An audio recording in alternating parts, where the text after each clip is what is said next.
ঝাড়খণ্ড রাজ্যে বন্যা ও পানির চাপ বৃদ্ধি পাওয়ায় এই বাঁধ খুলে দেওয়া হয়েছে। এদিকে ফারাক্কা বাঁধ খুলে দেওয়ার খবরে বাংলাদেশের মানুষের মাঝেও দেখা দিয়েছে উৎকণ্ঠা। চলমান বন্যা পরিস্থিতি কি আরও ভয়াবহ রূপ নেবে? কি বলছে কর্তৃপক্ষ, জানাচ্ছেন সহকর্মী শাহাদাত রিফাত।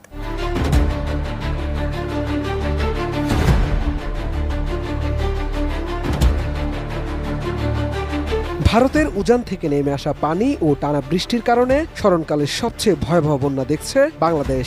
ঘর ছাড়া হয়েছে 12টি জেলার কয়েক লাখ মানুষ। এর মধ্যে আরও একটি দুঃসংবাদ পেল বাংলাদেশ।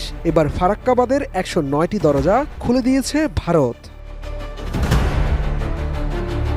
সোমবার বিকেলে এই বাঁধ খোলা হয়েছে বলে খবর পাওয়া গেছে। জানা যায় প্রাথমিক পর্যায়ে 11 লাখ কিউসেক পানি ছাড়া হয়েছে। কর্তৃপক্ষের দাবি, পানি না ছাড়লে বাঁধের মারাত্মক ক্ষতি হতো। এ কারণে বাধ্য হয়ে বাঁধের মুখ